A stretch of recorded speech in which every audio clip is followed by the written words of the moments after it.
Okay,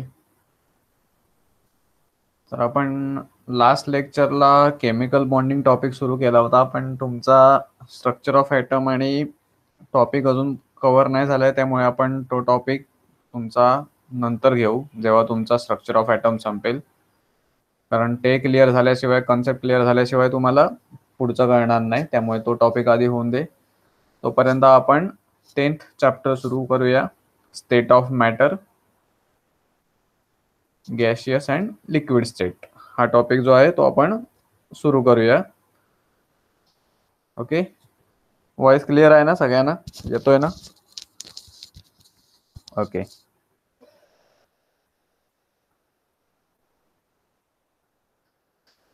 कोण मला mic on करून सांगेल की कोणकोणत्या स्टेट असतात, in which state matter is present? Okay, solid, gas and liquid. Correct correct correct. आता या तिन्ही प्रॉपर्टी टेक्स्टबुकमध्ये न सांगता सांगा बघू, ह्या तिन्ही प्रॉपर्टी अशा कोणत्या एका मॉलिक्यूल, कोणत्या मॅटरमध्ये प्रेझेंट असतात की जो या तिन्ही स्टेटमध्ये प्रेझेंट असतो? Water. Correct correct correct. Water हा तिन्ही स्टेटमध्ये प्रेझेंट असतो. Solid, that is ice, water normal liquid आपला वॉटर, आणि वॉटर वेपर्स. बॉईल केल्यानंतर ज्या वेपर्स येतात गॅसियस फॉर्ममध्ये, वॉटर वेपर्स. सो इंट्रोडक्शन पासून आपण स्टार्ट करू. We have learn that substance exists in one of the three main state of matter. The three distinct physical forms of the substances of the substance are solid, liquid and gas. इथे बघा तुम्हाला can you recall मध्ये दिलेलं आहे, water exist in a 3 different forms, that is solid like ice, liquid water and gaseous vapours.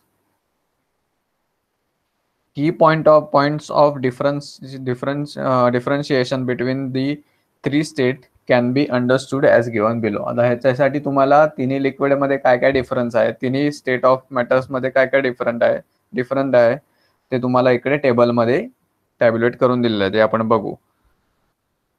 पहिलं first point काय आहे, microscopic view. मीन separation दिलेलं आहे इथे, मीन सेपरेशन 3.5 एंगस्ट्रॉम. हे जे सिम्बॉल आहे ए आणि त्याला सुपरस्क्रिप्ट 0 आहे, त्याला हे एसआय युनिट आहे एंगस्ट्रॉम. ते मीन सेपरेशनची त्याची व्हॅल्यू सॉलिडमध्ये 3 to 5 एंगस्ट्रॉम असते, लिक्विडमध्ये 3 to 10 एंगस्ट्रॉम आणि गॅसमध्ये 5 एंगस्ट्रॉम. आता अरेंजमेंट ऑफ पार्टिकल्स. सॉलिडमध्ये काय असतं, सॉलिडमध्ये particles are tightly held and have a regular arrangement of atoms. म्हणजे एक विशिष्ट रचना असते, आणि सॉलिडमध्ये काय होतं की जे पार्टिकल्स असतात ते क्लोजली हेल्ड, टाइटली हेल्ड असतात, त्यांनी घट्ट पकडून ठेवलेलं असतं एकमेकांना, आणि त्यांचा जो अरेंजमेंट आहे ॲटम्सची ती रेग्युलर असते. पार्टिकल्स आर, लिक्विडमध्ये काय असतं, particles are loosely pack, irregular arrangement of particles. इथे तुम्ही बघू शकता त्या वरच्या फिगरमध्ये की पार्टिकल्स हे कसेही तिथे अरेंज झालेले आहेत आणि ते लूजली हेल्ड आहेत. त्याच्यामध्ये तुम्हाला सॉलिड आणि ह्याचा डिफरन्स कळून जाईल की सॉलिड मधले जे ॲटम्स आहेत ते क्लोजली हेल्ड आहेत, टाइटली हेल्ड आहेत, आणि लिक्विडमध्ये जे आहेत ते इररेग्युलर अरेंजमेंट आहे त्याची आणि लूजली हेल्ड आहेत. त्याच्याबरोबर गॅसियसमध्ये काय होतं, गॅसियसमध्ये ते अजून लूज असतात आणि हायली इररेग्युलर अरेंजमेंट असते त्यांची. बघा तुम्ही इथे, तुम्हाला तिन्ही फिगर तुम्ही बघा, मी तुम्हाला त्याचा डिफरन्स तुम्हाला लगेच डोळ्यानेच तुम्हाला दिसून येईल. Movement of particles. Particles cannot move freely as they occupy fix position. सॉलिड्समध्ये काय होतं, त्यांची पोझिशन ही फिक्स असते, त्यामुळे ते मूव्ह होऊ शकत नाहीत. लिक्विडमध्ये काय आहे, त्याच्यामध्ये थोडंसं डिस्टन्स आहे, त्यामुळे ते थोडेफार मूव्ह होऊ शकतात. स्मॉल डिस्टन्स ते कव्हर करू शकतात. Particles can move a small distance with in the liquid. आणि गॅशियस मध्ये काय, gaseous particles are in a continuous random motion. ते त्यांच्यामध्ये गॅप, त्यांच्यामध्ये डिस्टन्स जास्त असल्यामुळे ते कंटिन्युअसली मुव्हिंग असतात. Shape and volume. सॉलिडला काय आपण म्हटलं की डेफिनेट त्याचा शेप आणि त्याचा व्हॉल्यूम असतो. लिक्विड कसं, लिक्विडला तुम्ही ज्या भांड्यात होताल, ज्या ह्याच्यामध्ये होताल त्याचा शेप ते वॉटर घेतं. लिक्विडचा शेप ज्याच्यात तुम्ही ज्या मोल्ड मध्ये हे कराल, ज्या कंटेनर मध्ये टाकाल, त्याचा तो शेप ॲक्वायर करतो. Takes the shape of the container and has a definite volume. आणि गॅसेसचा काय, gas takes the shape and the volume of its container. नंतर काय, इंटरमोलिक्युलर फोर्सेस. सॉलिड्स मध्ये काय असतात, very small intermolecular forces. Liquids मध्ये मॉडरेट इंटरमोलिक्युलर फोर्सेस. आणि गॅसेस मध्ये लार्ज इंटरमोलिक्युलर फोर्सेस. आता हे जे इंटरमोलिक्युलर फोर्सेस आहेत, ते इंटरमोलिक्युलर फोर्सेस कोणकोणते असतात ते आपण नेक्स्ट ह्याच्यामध्ये पुढे पुढे टॉपिक मध्ये आता ते येणार आहे आपल्याला, तेव्हा आपण बघू इंटरमोलिक्युलर फोर्सेस कोणकोणत्या टाईपचे असतात आणि त्याचं further explanation. Effect of small change in a temperature. सॉलिडवर काय इफेक्ट, आता प्रत्येकावर, सॉलिडवर, लिक्विडवर आणि गॅसेसवर टेम्परेचरचा इफेक्ट काय होतो, तर volume change is a small. सॉलिडवर एवढा इफेक्ट टेम्परेचरचा जास्त लगेच होत नाही. लिक्विडवर काय होतं, moderate effect on volume change. व्हॉल्यूमवर लिक्विडच्या थोडाफार टेम्परेचरचा इफेक्ट होतो. आणि गॅसेसवर सिग्निफिकंटली हाय, म्हणजे जरा जास्त परिणाम होतो. कंप्रेशन और एक्सपान्शन. आता सॉलिड तुम्ही काय कंप्रेस करू शकत नाही, प्रॅक्टिकली नॉन कंप्रेसिबल. लिक्विड काय करू शकता तुम्ही, थोड्या प्रमाणात कंप्रेस करू शकता. आणि गॅस हा कॉम्प्रेसिबल असतो. तुम्हाला माहिती आहे, तुमचे जे खाण्यासाठी जो हे तुम्ही वापरता गॅस, तो कॉम्प्रेस केलेला असतो सिलेंडर मध्ये, बरोबर की नाही. तर तो गॅस हा कंप्रेसिबल आहे. सॉलिड्स हा practically not compressible. And liquid is small compressibility. Liquid have a small compressibility. कळला हा डिफरन्स सगळ्यांना, सॉलिड, लिक्विड, गॅस स्टेट मधला.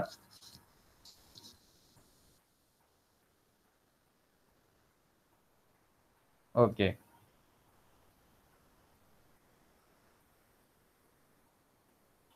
Three state of matters are interconvertible by exchange of heat as given below. Solid, आता इथे माहिती आहे तुम्हाला, solid आता वॉटरला तुम्ही जर फ्रीज केलं 0°C तर वॉटरचं काय होतं, लिक्विड फॉर्म मध्ये आहे तो आपल्याला सॉलिड फॉर्म मध्ये मिळतो, आईस. त्यामुळे लिक्विड कूल केलं की, या साईडला तुम्ही खाली बघा एरो, लिक्विड कूल केलं की तुम्हाला सॉलिड मिळतं.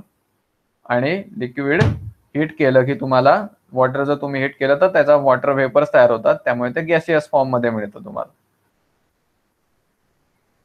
आता जेव्हा गॅस कूल कराल तुम्ही, जेव्हा आपण गॅस वेपर्स जर कूलिंग केलं तर तुम्हाला काय मिळतं, परत लिक्विड मिळतं.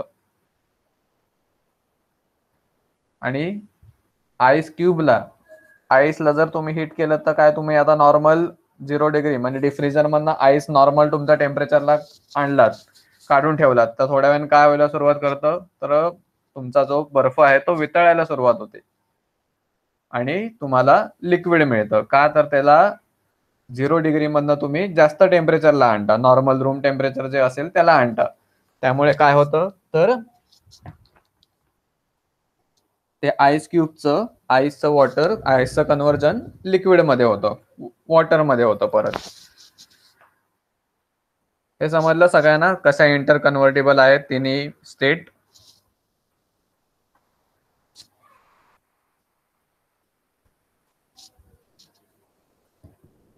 ओके.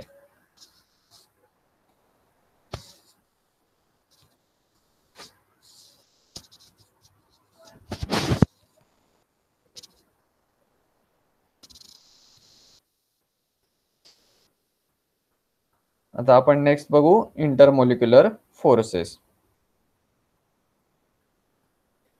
आता फोर्सेस कशासाठी, फोर्सेस जे डिफरंट मोलिक्युल असतील त्यांना पकडून ठेवण्यासाठी काहीतरी फोर्स, जसं आपण केमिकल बॉन्डिंग मध्ये बघितलं, जे काही पहिला दिवस आपण घेतला त्याच्यामध्ये ऍटम्सला हेल्प हे करण्यासाठी, पकडून ठेवण्यासाठी काही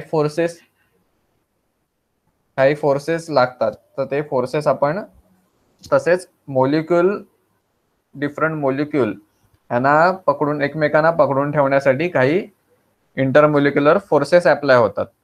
तर ते कोणकोणत्या टाईपचे आहेत आणि त्याचं इंट्रोडक्शन हे आपण आता बघूया. Intermolecular forces are the attractive forces as well as repulsive forces present between the neighboring molecule. The attractive forces decrease with the increase in the distance between the two molecules. म्हणजे काय, आता एखादा attraction कधी होईल, जर त्याचं distance कमी असेल तर. जसं तुम्ही डिस्टन्स वाढवाल तसे ते अट्रॅक्टिव्ह फोर्स असतील ते कमी होत जातील. The attractive forces decrease with the increase in a distance of the molecule. म्हणजे त्या दोन मोलिक्युलला तुम्ही जर लॉंग डिस्टन्स त्याच्यातलं वाढवलं तर त्यातले जे अट्रॅक्टिव्ह फोर्सेस आहेत ते कमी होईल. The intermolecular forces are strong in a solids, less strong in a liquids and very weak in a gases. त्यामुळे जर अट्रॅक्टिव्ह, आता हे का, तर सॉलिड मध्ये तुम्ही बघितलं की प्रत्येक मोलिक्युल मधलं जे डिस्टन्स आहे, इंटरमोलिक्युलर डिस्टन्स, ते सॉलिडमध्ये खूप कमी आहे. त्याच्या मानान लिक्विडमध्ये जे आतमधले ते पार्टिकल्स आहेत ते लूजली हेल्ड आहेत, त्यामुळे त्याच्यामध्ये थोडं डिस्टन्स झालं. त्यामुळे सॉलिडमध्ये सगळ्यात जास्त अट्रॅक्टिव्ह फोर्सेस, लिक्विडमध्ये त्याच्यापेक्षा थोडे कमी आणि गॅसियसमध्ये अजून कमी, कारण गॅसियसमध्ये अजून डिस्टन्स वाढलं. The attractive forces the intermolecular forces are strong in a solids, less strong in a liquids and very weak in a gases. त्यामुळे जे इंटरमोलिक्युलर फोर्सेस असतात या तिन्हीमध्ये, त्याच्यात सॉलिडमध्ये सगळ्यात जास्त असतात, लिक्विडमध्ये थोडे कमी आणि गॅसेसमध्ये त्याच्यापेक्षा जास्त कमी, वीक असतात. म्हणजे thus the three physical state of matter can be determined as per the strength of intermolecular forces. त्यामुळे इंटरमोलिक्युलर फोर्सेसच्या स्ट्रेंथवरनं तुम्हाला ते फिजिकल स्टेट कोणती आहे त्या मॅटरची ते तुम्ही डिटरमाइन करू शकता. The physical properties of the matter such as melting point, boiling point, vapour pressure, viscosity, evaporation, surface tension and solubility can be studied with respect to the strength of attractive forces between the molecules. During the melting process, intermolecular forces are partially overcome, whereas they are overcome completely during the vaporization process. आता कोणकोणते types आहेत इंटरमोलिक्युलर फोर्सेसचे ते आपण बघणार आहोत. तर basically त्याच्यामध्ये 4 types आहेत. कोणकोणते? पहिला डायपोल डायपोल इंटरॅक्शन, दुसरा ion dipole interaction, third dipole induced dipole interaction, fourth London dispersion forces and fifth hydrogen bonding. या 5 टाईपचे त्याच्यामध्ये इंटरमोलिक्युलर फोर्सेस असतात. आता त्याच्यामध्ये हायड्रोजन बॉन्डिंग हा स्पेशल टाइप ऑफ बॉन्डिंग आहे, ते आपण कव्हर होईलच आपल्याला, आपण बघूया. त्यामुळे मेन जे आहेत ते 4 आहेत: dipole dipole interaction, ion dipole interaction, dipole induced dipole interaction आणि लंडन डिस्पर्शन फोर्सेस. तर आता आपण ते 1 बाय 1 बघूया. आता पहिला dipole dipole interaction. Polar molecule experience dipole dipole forces due to electrostatic interaction between dipoles on neighbouring molecules. आता polar molecule म्हणजे काय माहितीये कोणाला? पोलर मोलिक्यूल म्हणजे काय? चॅटबॉक्स मध्ये कोणाला झालंय तुम्हाला याच्या आधी पोलर मोलिक्यूल ही टर्म आले कधी? ओके, बघूया आपण. What are polar molecules or polar covalent molecules at a poles. Poles म्हणजे तसं नाही, बघूया आपण, मी सांगतो. What are polar molecules or polar covalent molecules. Polar covalent molecules is also described as a dipole, meaning that the molecule has a two poles. म्हणजे काय, आता hydrogen chloride HCl जर तुम्ही पकडलं, एक मोलिक्युल एक्झाम्पल घ्या, तर हायड्रोजनवर कोणता चार्ज असतो, पॉझिटिव्ह, आणि क्लोरीनवर कोणता असतो, निगेटिव्ह. आता ह्याच्यामध्ये हे दोन पोल झाले, एक पॉझिटिव्ह आणि एक negative. Correct. The covalent bond becomes polar due to the electronegativity difference between the bonding atoms. Hence, polarity is observed in the compound containing dissimilar atoms. For example, HCl molecule. आता HCl मध्ये काय बघा, दोघांवर एकावर positive charge, एकावर negative charge. आता दोघांच्या covalent bond becomes polar due to electronegativity difference between the bonding atoms. हे जे दोन्ही बॉन्डिंग ऍटम्स मध्ये कोण, हायड्रोजन आणि क्लोरीन, यांच्या इलेक्ट्रोनेगेटिव्हिटी डिफरन्स मुळे कोव्हॅलंट बॉन्ड त्याच्यामध्ये फॉर्म होतो, पोलर असतो तो. पोलर म्हणजे ते म्हणजे त्याच्यामध्ये डायपोल, एक पॉझिटिव्ह आयन आणि एक negative ion. Hence the polarity is observed in the compound containing dissimilar atoms. Similar असेल तर काय होईल, दोघांवरही सेम चार्जेस असतील. बरोबर. दोन हायड्रोजनचे असेल तर त्याच्यामध्ये हे नाही होणार, हायड्रोजन आणि क्लोरीन पॉझिटिव्ह आणि negative. One end of the molecule has a partial positive charge. इथे बघा, हायड्रोजनवर पार्शल पॉझिटिव्ह चार्ज आणि क्लोरीनवर partial negative charge.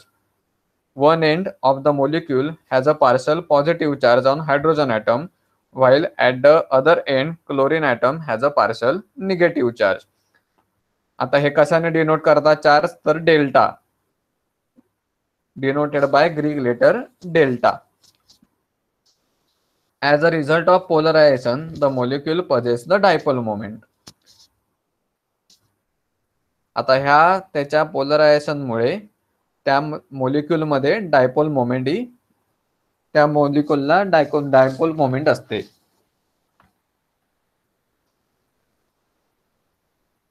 Dipole moment micron is the product of magnitude of the charge q and the distance between the centers of the positive and the negative charge.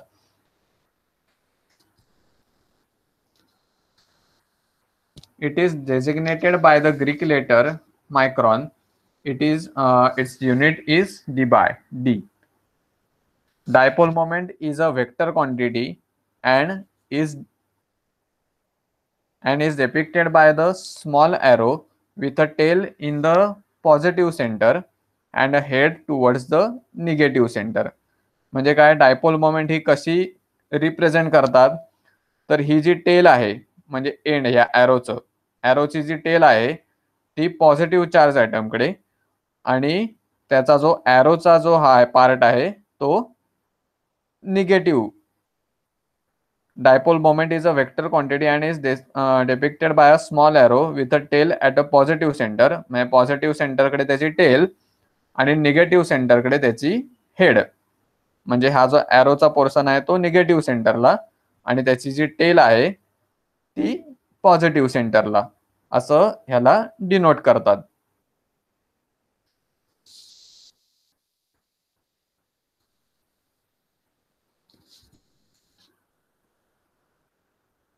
For example, the dipole moment of hydrogen fluoride may be represented as, आता ही बघा dipole moment कशी केली, हायड्रोजनवर positive charge, त्याच्याकडे tail ॲरोची, आणि फ्लोरीनवर negative charge, त्याच्याकडे ॲरोचं टोक.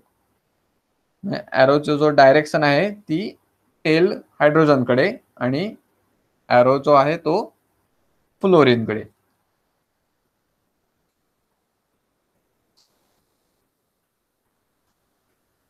कळलंय?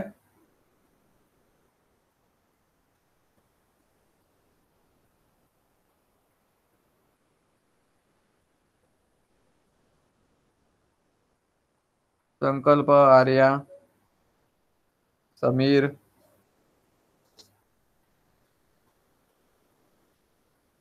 Okay. त्यामुळे काय होतं, the permanent the cross arrow above the Lewis structure represent an electron density shift.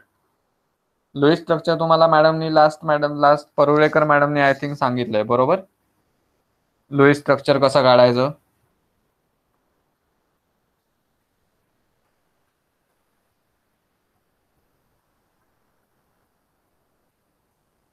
Okay, तर लुईस स्ट्रक्चर एरोने cross arrow above the Lewis स्ट्रक्चरवर तुम्हाला जर क्रॉस एरो दिसला तर तुम्ही काय लक्षात घ्यायचं, represents an electron density shift. The polar molecules have a permanent dipole moment. जे पोलर मॉलिक्युल असतात त्यांच्यामध्ये परमनंट डायपोल मोमेंट असते. When a polar molecule encounters other polar molecule, म्हणजे काय, जेव्हा एक हायड्रोजन क्लोराइड दुसऱ्या हायड्रोजन क्लोराइड बरोबर जेव्हा ते कॉन्टॅक्ट मध्ये येतील, the positive end of the one molecule is attract towards the negative end of the other molecule. म्हणजे एका हायड्रोजन क्लोराइड मधला क्लोरीन आणि दुसरा हायड्रोजन क्लोराइड मधला hydrogen, the positive end of the molecule is attracted to the negative end of the another polar molecule. म्हणजे एका molecule hydrogen chloride मधला hydrogen दुसऱ्या हायड्रोजन क्लोराइड मधल्या क्लोरीन बरोबर जेव्हा ते दोघं अट्रॅक्ट होतात, त्यांच्यामध्ये अट्रॅक्शन होतं. The positive end of the molecule is attracted to the negative end of the another polar molecule. Many such molecules have a dipoles and their interaction is termed as dipole-dipole interaction. जेव्हा अशी interaction होते तेव्हा त्याला काय म्हणतात, dipole interaction. Dipole interaction कधी possible आहे, जेव्हा दोन्ही मॉलिक्यूल जे असतील ते पोलर असतील, त्याच्यामध्ये डायपोल मोमेंट आहे, पॉझिटिव्ह चार्ज आणि निगेटिव्ह चार्ज. त्यांच्यामध्ये जेव्हा बॉन्डिंग होतं, त्यांच्यामध्ये जेव्हा ते अट्रॅक्ट होतात, ते कशामुळे होतात, तर डायपोल इंटरॅक्शनमुळे. एकाचं पॉझिटिव्ह एंड एका मॉलिक्युल मधलं आणि दुसऱ्या मॉलिक्युल मधलं निगेटिव्ह, हे दोघं एकमेकांकडे अट्रॅक्ट होतात आणि त्याच्यामुळे जे इंटरॅक्शन होतं त्याला आपण काय म्हणतो, dipole interaction. This forces are generally weak with energies of the order of 3 to 4 kilojoules per mole and are significant only when are in a close contact, that is in a solid or liquid state. Gaseous मध्ये नाही होणार का, तर gaseous मध्ये त्यांच्यामधलं distance हे जास्त आहे, त्यामुळे ते कशामध्ये, कोणत्या मॉलिक्युल्स मध्ये प्रेझेंट, कोणत्या स्टेट मध्ये प्रेझेंट असतात, सॉलिड किंवा लिक्विड मध्ये mostly. For example, butyl chloride, dimethyl ether, iodine chloride are dipolar liquids. The molecular orientation due to the dipole interaction in iodine chloride is shown in figure 10.2. इथे तुम्हाला dipole interaction दिसते. ह्याचा iodine, ह्याचा chlorine, कसे positive negative attract होणार आहेत. एका मॉलिक्युलचा iodine, दुसऱ्या मॉलिक्युलचा क्लोरीन, असे त्यांची अट्रॅक्शन एकमेकांना होणार आहे. कळलंय सगळ्यांना डायपोल इंटरॅक्शन म्हणजे काय, की परत सांगायला हवं एकदा.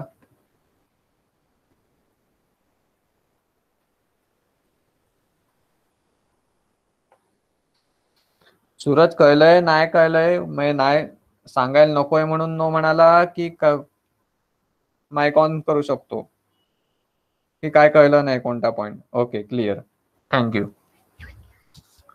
तर आपण काय बघितलं, जर आपला दोन्ही मॉलिक्युल जर पोलर असतील तर त्याच्यामध्ये जे अट्रॅक्शन होतं, एका मॉलिक्युल मधला पॉझिटिव्हली चार्ज आणि दुसऱ्यातला निगेटिव्हली चार्ज ऍटम बरोबर जे इंटरॅक्शन होतं त्याला डायपोल इंटरॅक्शन म्हणतात.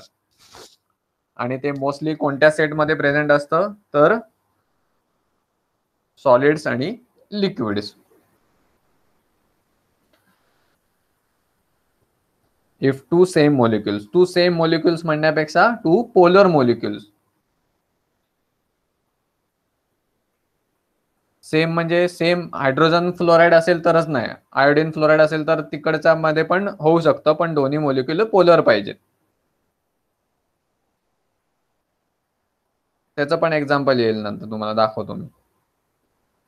In brief, more polar the substance, greater the strength of dipole interaction. म्हणजे जेवढा पोलर मोलिक्युल जास्त तेवढी त्यांची डायपोल इंटरॅक्शन, त्याची स्ट्रेंथ आहे, म्हणजे स्ट्रेंथ आहे ती जास्त असते. आता 10.2 मध्ये तुम्हाला काही एक्झाम्पल्स दिलेले आहेत, त्याचे तुम्हाला yes of different charges, correct. 10.2 मध्ये तुम्हाला डिफरंट सबस्टन्सच्या त्याचा मोलर मास, त्याचे डायपोल मोमेंट, त्याचा बॉइलिंग पॉइंट तुम्हाला टॅब्युलेट केलेला आहे. त्याच्यामध्ये काय पहिलं एक्झाम्पल तुम्हाला IUPAC नेम झालंय, हे पहिलं काय कोणता सबस्टन्स आहे कोणी सांगू शकेल मला? CH3, CH2, CH3. Suraj mic on कर, सांग मला कोणता मोलिक्युल आहे.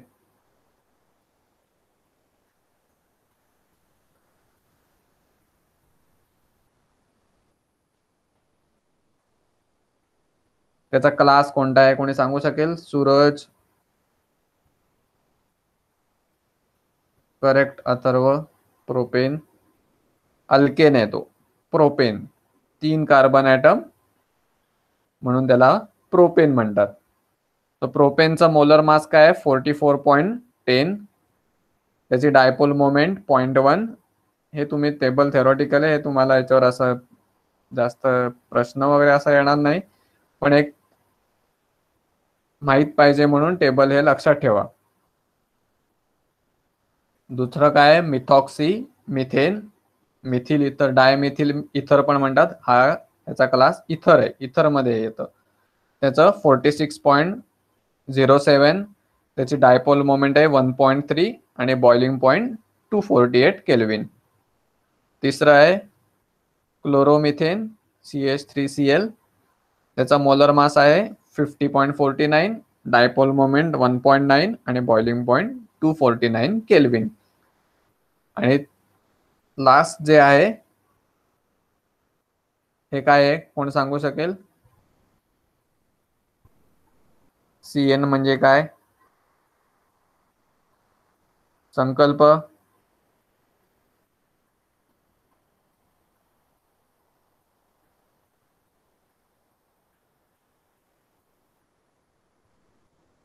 ओके, CN जेव्हा असतो तेव्हा ते कशामध्ये मोडतात? तर सायनाइड्स.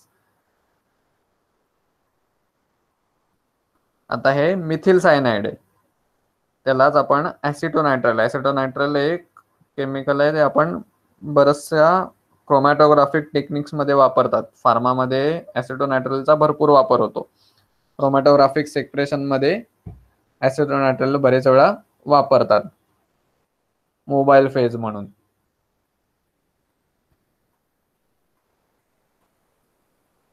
तर मिथिल सायनाइडची मोलर मास, मिथिल सायनाइडचा मोलर मास 41.05, त्याची डायपोल मोमेंट 3.9 आणि त्याचा boiling point 355 kelvin. When different substances coexist in a single phase, following intermolecular interactions are present. आता काय? when different substances coexist, आता एकाच फेज मध्ये जेव्हा वेगवेगळे सबस्टन्स असतील तेव्हा त्यांच्यामध्ये कोणत्या इंटरॅक्शन होतील, तर त्याचं त्या आपण बघूया. वरच्या केसमध्ये काय होतं? सेम मोलिक्युल होता, सेम सबस्टन्स होता. आता जेव्हा डिफरंट सबस्टन्स एकत्र एका सिंगल फेज मध्ये असतील तेव्हा त्यांच्यामध्ये कोणते इंटरमोलिक्युलर फेजेस प्रेझेंट असतात ते बघूया आपण. त्यातलं फर्स्ट आहे ion dipole interaction. An ion dipole force is the result of electrostatic interaction between an ion.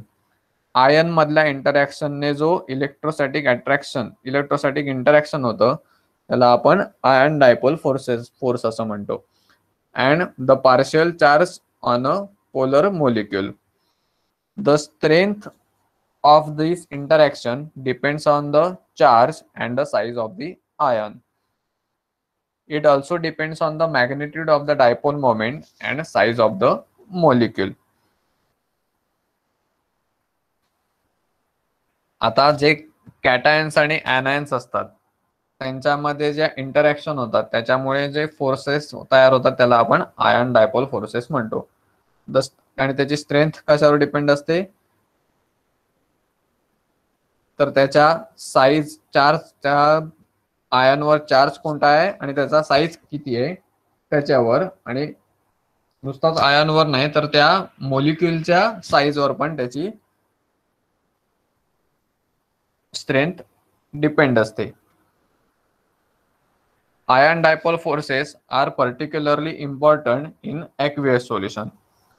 Aqueous solution म्हणजे लिक्विड फॉर्म मध्ये, जेव्हा लिक्विड स्टेट मध्ये ion dipole forces are particularly important in aqueous solution मध्ये त्याचा importance हा जास्ती आहे म्हणजे लिक्विड स्टेट मध्ये.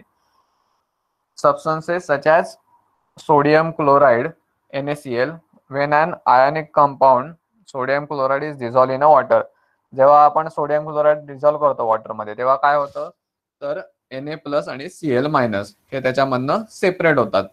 म्हणजे विरघळता म्हणजे काय होतं त्याच्या सेपरेशन ऑफ आयन्स होतं.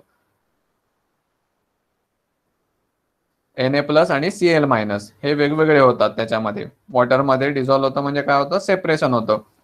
मोलिक्युल तो ब्रेक होतो. NaCl, Na सेपरेट होतं आणि क्लोरीन सेपरेट होतं.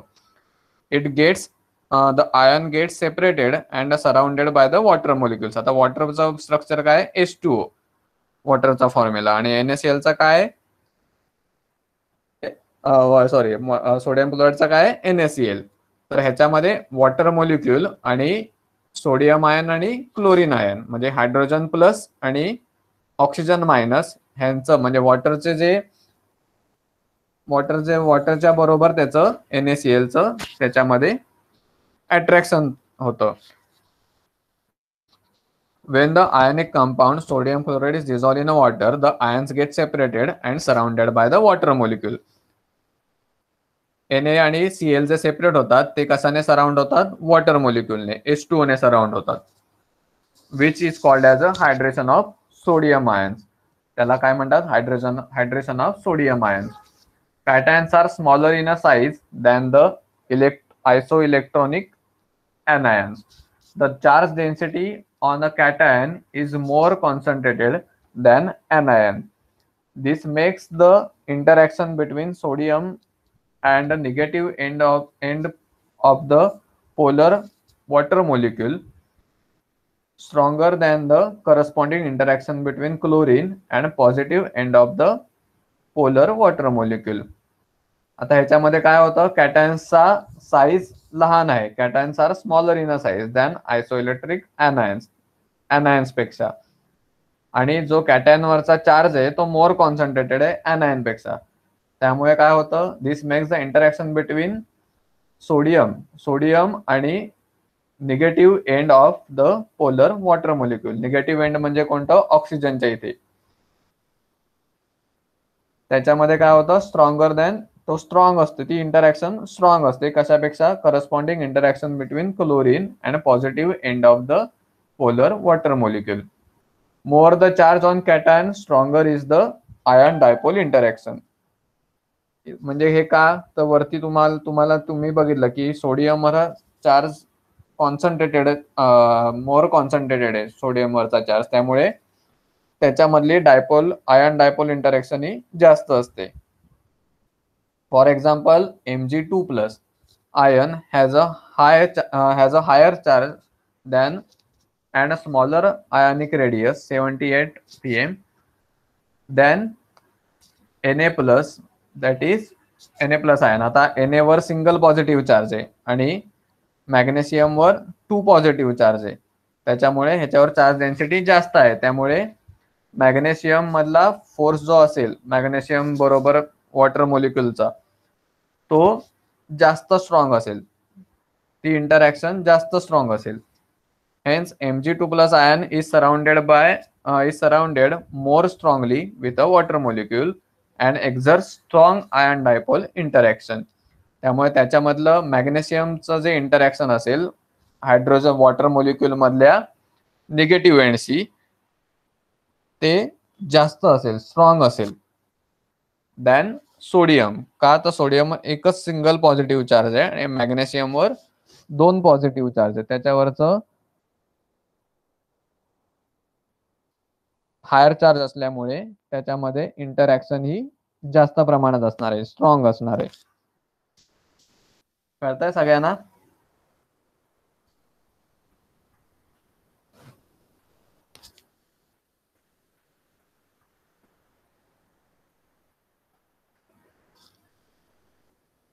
Okay. Thus the strength of the interaction increases with the increase in a charge on cation and decreases in a ionic size or the radius. त्यामुळे ही जी इंटरॅक्शनची strength आहे, इंटरॅक्शनची capacity आहे, ही कशावर depend असते तर size of the, म्हणजे त्याच्यावर किती charge आहे, त्या कॅटायनवर किती चार्ज आहे. जर तो हायली चार्ज असेल तर इंटरॅक्शन ही हाय असणार आहे, म्हणजे त्याच्यामध्ये स्ट्रॉंग इंटरॅक्शन होणार आहे. आणि जर कॅटायनचा चार्ज जर कमी असेल तर त्याच्यामध्ये कंपॅरेटिव्हली वीक इंटरॅक्शन असणार आहे. Therefore, ion dipole forces increases in order Na plus less than Mg less than Al3. Bus aluminium वर 3 पॉझिटिव्ह चार्ज आहे, त्याच्यामुळे त्याच्यावरचा चार्ज जास्त असल्यामुळे त्याचं इंटरॅक्शन हे अजून जास्त स्ट्रॉंग असणार आहे. कळले 2 टाईप पहिले?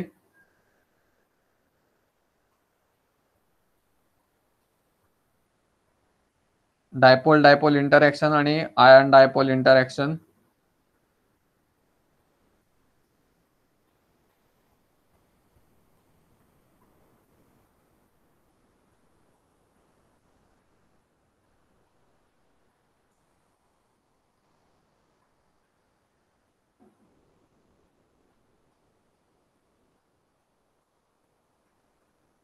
कळलंय की नाही?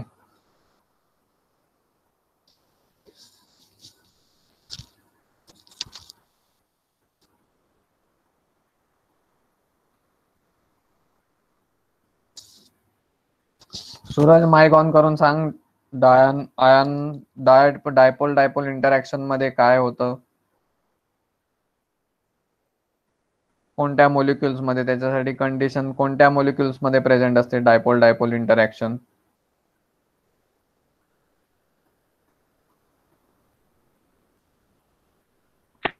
If two molecules of different charges. Okay. आणि पोलर मॉलिक्युल्स मध्ये डायपोल डायपोल इंटरॅक्शन असते आणि त्याच्यामध्ये ती कोणत्या स्टेट मध्ये असते, मॅक्झिमम सॉलिड्स आणि लिक्विड्स मध्ये. आणि आयन डायपोल मध्ये काय होतं, कॅटायन्स आणि एनायन्स ह्याच्यामध्ये इलेक्ट्रोस्टॅटिक इंटरॅक्शन होतात आणि त्याच्यामुळे जो फोर्स फॉर्म होतो त्याला आयन डायपोल फोर्स म्हणतात, आयन डायपोल इंटरॅक्शन्स.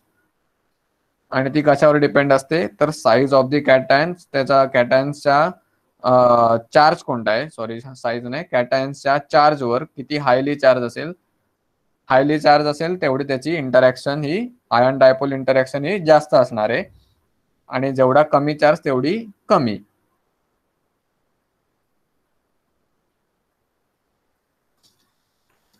थर्ड आहे डायपोल इंड्यूस डायपोल इंटरॅक्शन.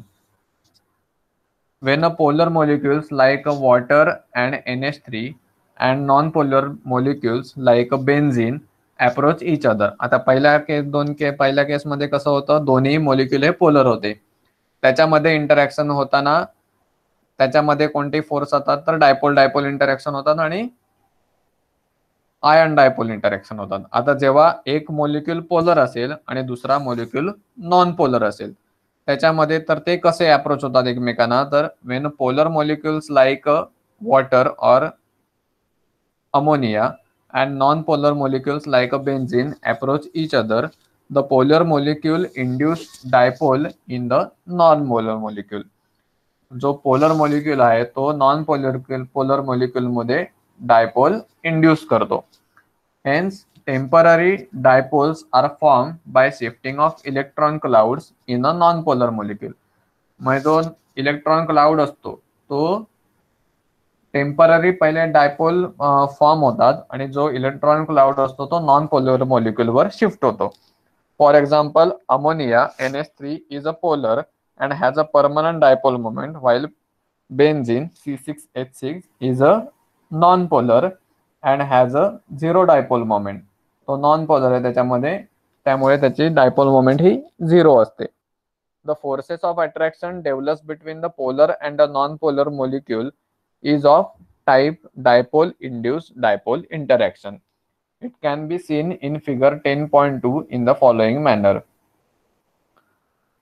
इथे तुम्हाला NH3 मॉलिक्यूल दिसतोय, त्याच्यावर delta positive delta negative symbol तुम्हाला दिसतोय. ज्याच्यामध्ये जो पोलर मॉलिक्यूल आहे त्याच्यामध्ये डायपोल मोमेंट आहे आणि C6H6 हा नॉन पोलर आहे. आता ह्याच्या दोघांमध्ये जी इंटरॅक्शन डॉटेड जी दाखवली त्याला काय म्हणतात, डायपोल इंड्यूस्ड डायपोल इंटरॅक्शन.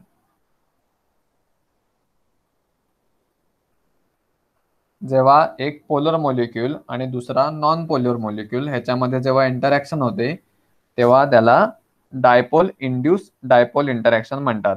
जो पोलर मॉलिक्यूल असतो तो दुसऱ्या नॉन पोलर मॉलिक्यूल मध्ये पोलॅरिटी इंड्यूस करतो. त्याच्यामुळे काय होतं की डायपोल्स टेम्पररी डायपोल्स फॉर्म होतात आणि इलेक्ट्रॉन क्लाउड जो आहे तो नॉन पोलर मॉलिक्यूल्सच्या इथे शिफ्ट होतो आणि त्याच्यामध्ये जे इंटरॅक्शन होतात त्याला आपण डायपोल इंड्यूस डायपोल इंटरॅक्शन म्हणतो. एक पोलर मॉलिक्यूल आणि दुसरा नॉन पोलर मॉलिक्यूल. इथे तुम्ही बघताय हे जे इलेक्ट्रॉन क्लाउड शिफ्ट झालाय म्हणजे काय हे तुम्हाला इथे कळेल. इथे पार्शियल डायपोल मोमेंट फॉर्म होणं म्हणजे काय हे तुम्हाला इथे कळतंय. ह्याच्यावर पण डेल्टा पॉझिटिव्ह निगेटिव्ह ह्यांच्या दोघांमध्ये हे पार्शियल डायपोल इथे टेम्पररी डायपोल मोमेंट फॉर्म झाले ह्या नॉन पोलर मॉलिक्यूलवर. डेल्टा पॉझिटिव्ह कार्बन पॉझिटिव्ह आणि हायड्रोजनच्या इथे निगेटिव्ह.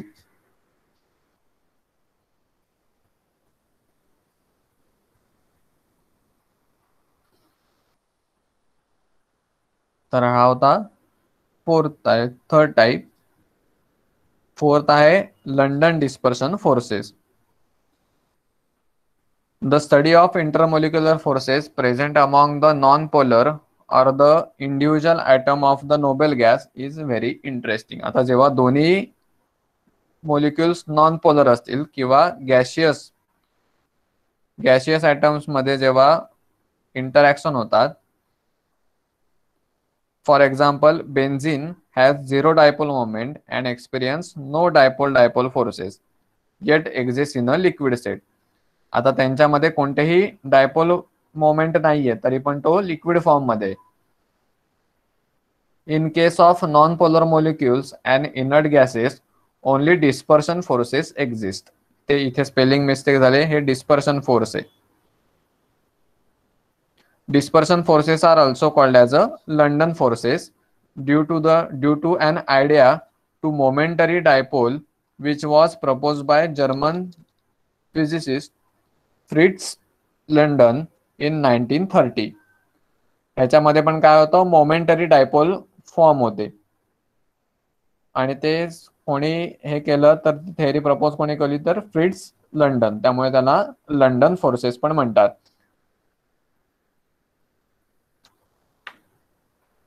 म्हणजे त्याला आता बघा किती नाव, डिस्पर्शन फोर्सेस झाले, लंडन फोर्सेस पण झाले. तुम्हाला कन्फ्युजिंग क्वेश्चन येऊ शकतो एक्झाम मध्ये. डिस्पर्शन फोर्सेस, आता तुम्हाला डिस्पर्शन फोर्सेसला म्हणजे लंडन फोर्सेसला डिस्पर्शन फोर्सेस म्हणतात हे माहित असलं पाहिजे, नाही तर तुम्हाला डिस्पर्शन फोर्सेस नुसतं टाकलं तर तुम्हाला समजणारच नाही.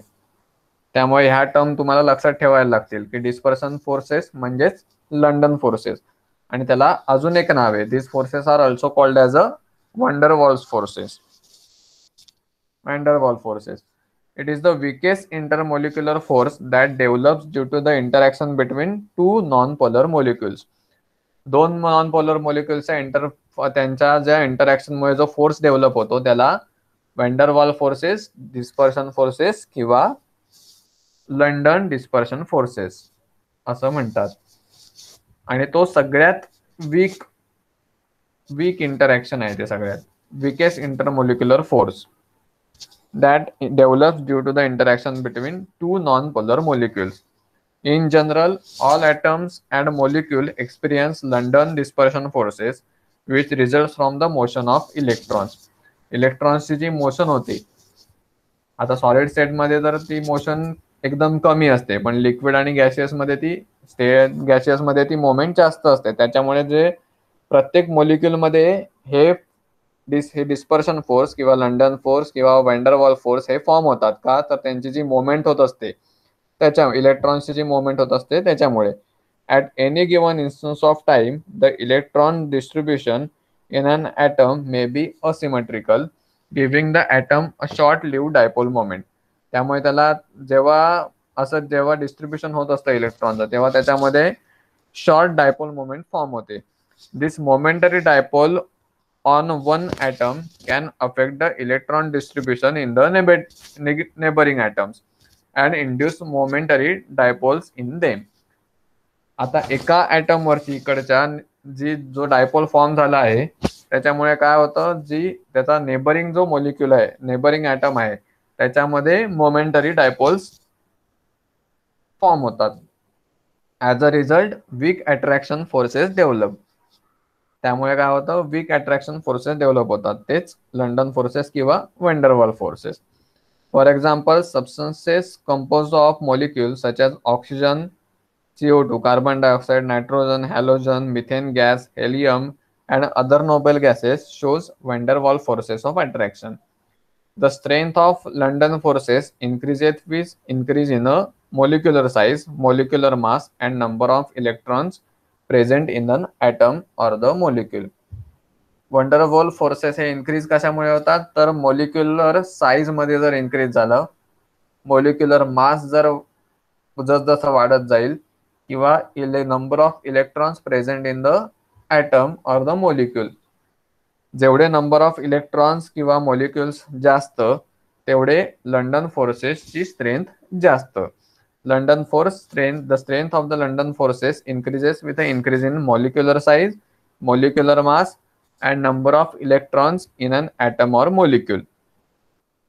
जेवढे मोलिक्युलर साईज जास्त, मोलिक्युलर मास जास्त आणि नंबर ऑफ इलेक्ट्रॉन्स जेवढे जास्त एखाद्या मोलिक्युलमध्ये किंवा ॲटममध्ये, त्याच्याप्रमाणे त्याची स्ट्रेंथ वाढते.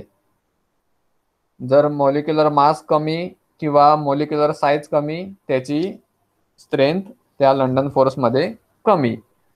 आणि जसा मोलिक्युलर साईज जास्त किंवा मोलिक्युलर मास जास्त, तेव्हा त्याच्यामध्ये जी स्ट्रेंथ असते लंडन फोर्सेसची ती जास्त असते.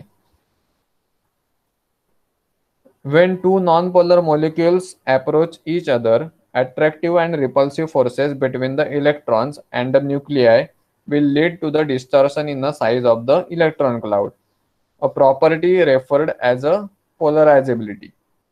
आता काय होतं, जेव्हा दोन नॉन पोलर मॉलिक्यूल एकमेकांना अप्रोच होतात तेव्हा त्याच्यामध्ये काही रिपल्सिव्ह फोर्सेस, अट्रॅक्टिव्ह आणि रिपल्सिव्ह फोर्सेस डेव्हलप होतात. आणि त्याच्यामुळे काय होतं, त्या डिस्टॉर्शन म्हणजे त्याचा जो distortion in size of the electron cloud. Electron जो त्याचा क्लाउड आहे तो डिस्टॉर्ट होतो, म्हणजे त्याचा थोड्यामध्ये त्याच्या अरेंजमेंट मध्ये बदल होतो, डिस्टॉर्ट होते ती अरेंजमेंट. आणि त्या प्रॉपर्टीला काय म्हणतात, पोलरायझेबिलिटी.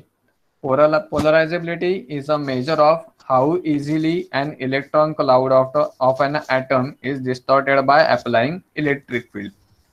इलेक्ट्रिक फील्ड अप्लाय करून इलेक्ट्रॉन क्लाउड एखाद्या ॲटम वरचा कसं डिस्टॉर्ट करता येईल, म्हणजे त्याचा शेप कसा बदलता येईल, त्याच्यावर ते पोलरायझेबिलिटी ठरते. It is a property of atom. Polarizability ही ॲटमची प्रॉपर्टी आहे. The ability to form momentary dipoles, that means the ability of another molecule to become a polar by redisturbing its electron, is known as a polarizability of the atom or the molecule. म्हणजे तुम्ही बघितलं, जेव्हा एखादा त्या इलेक्ट्रॉनची जी movement होत असते त्याच्यामुळे डायपोल मोमेंट किंवा त्याच्यामध्ये polarity dipole form momentary dipoles form होतात आणि ते मोमेंटरी डायपोल्स त्याचा जो नेबरिंग ॲटम आहे त्याच्यावरती ते शिफ्ट होतात. त्याच्यामध्ये पण त्यामुळे त्या प्रॉपर्टीला काय म्हणतात तर पोलरायझेबिलिटी, ज्याच्यामुळे दुसऱ्या मॉलिक्युलचं इलेक्ट्रॉन क्लाउड काय होतं डिस्टॉर्ट होतं, त्याच्यामध्ये डिस्टर्बन्स होतो. The ability to form momentary dipoles, that means the ability of the another molecule to become polar by redisturbing its electrons, is known as a polarizability of the atom or the molecule. More the number of electrons in a molecule, higher is the ability to become polar. त्यामुळे जेवढे number of electrons जास्ती तेवढी त्याची higher the ability to become polar, तेवढा तो molecular polar जास्त. Similarly more the spread out shape, higher the dispersion forces present between the molecules. म्हणजे जेवढं स्प्रेड आउट स्ट्रक्चर म्हणजे जेवढं लांब म्हणजे सुटसुटीत जेवढं स्ट्रक्चर असेल तसं त्याच्यामध्ये डिस्पर्शन फोर्सेस जास्ती असतात. London dispersion forces are stronger in a long chain of atom where the molecules are not compact. म्हणजे जिथे कॉम्पॅक्ट स्ट्रक्चर नसेल तिथे हे लंडन फोर्सेस जास्त असतात, स्ट्रॉंग असतात. This can effect physical properties such as a boiling point. आता इथे तुम्हाला खाली दोन एक्झाम्पल दिलेत बघा, पेंटेन आणि एन पेंटेन आणि निओ पेंटेन. दोघांचाही मॉलिक्युलर फॉर्म्युला सेमच आहे, पण दोघांचा स्ट्रक्चर बघा. एन पेंटेन हा लॉंग चेन कार्बन चेन आहे आणि निओ पेंटेनचं स्ट्रक्चर बघा हे कॉम्पॅक्ट आहे.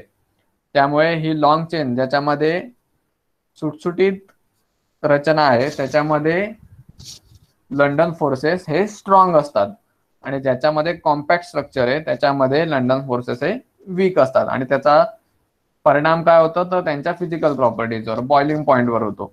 आता इथे स्ट्रॉंग असल्यामुळे ह्याचा बॉइलिंग पॉईंट जास्त आहे 309.4 केल्विन आणि ह्याचा कॉम्पॅक्ट ह्याच्यामध्ये इंटरॅक्शन कमी असल्यामुळे त्याचा बॉइलिंग पॉईंट कमी आहे 282.7 kelvin. Sorry. Similarly, more the spread out shape, higher the dispersion forces present between the molecules. London dispersion forces are stronger in a long chain atoms where molecules are not compact. This can be affect physical properties such as a boiling point. N-pentane, for example, boils at 309.4 Kelvin, whereas a neopentane boils at 282.7 Kelvin. Here, both the substances have the same molecular formula C5H12, but N-pentane is a longer and somewhat spread out, whereas a neopentane is more spherical and compact. त्याच्यामुळे त्याच्यामध्ये जे van der Waals force असतात ते strong आणि weak असतात. जशी long chain compound असतील त्याच्यामध्ये वंडरवॉल फोर्सेस किंवा लंडन फोर्सेस हे स्ट्रॉंग असतात आणि स्ट्रक्चर जर कॉम्पॅक्ट असेल तर त्याच्यामध्ये लंडन फोर्सेस हे वीक असतात. आणि त्याचा ओव्हरऑल इफेक्ट हा त्याच्या फिजिकल प्रॉपर्टीवर म्हणजे बॉइलिंग पॉईंटवर पडतो. जेवढा फोर्स जास्त तेवढा त्याचा बॉइलिंग पॉईंट जास्ती उशिरा येणार आणि जसजसा ज्याच्यामध्ये ते वंडरवॉल फोर्सेस कमी असतील, वीक असतील, त्याचा बॉइलिंग पॉईंट लवकर रीच होतो. त्यामुळे एन पेंटेनचा बॉइलिंग पॉईंट 309.4 केल्विन आहे आणि निओ पेंटेनचा बॉइलिंग पॉईंट 282.7 केल्विन आहे. समजला डिफरन्स या दोघांमधला? कधी वीक असतात कधी स्ट्रॉंग असतात.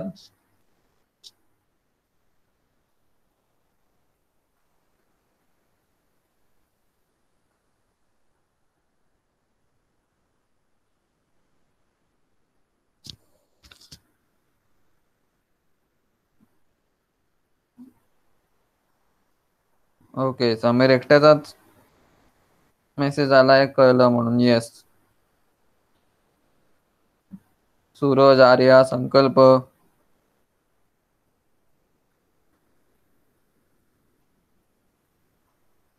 अथर्व,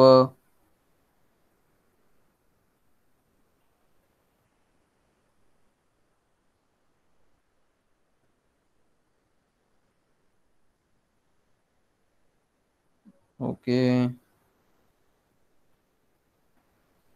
संकल्प आर्या,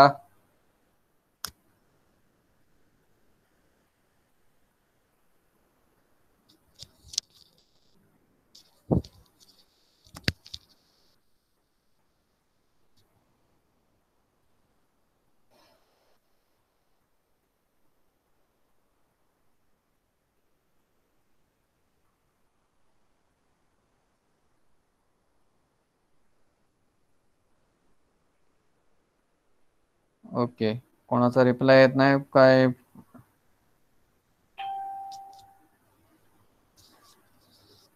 ओके,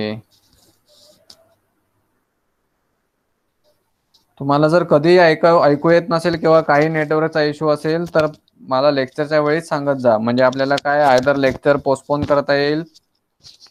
आता इथे तुम्हाला बघा, इथे संकल्प आणि सूरज म्हणतोय की व्हॉइस ब्रेक होत होता त्यामुळे नेटवर्क इश्यूमुळे. आता हे जर तुम्हाला मधलं कळलं नसेल तर मग त्याचा काहीच उपयोग नाही.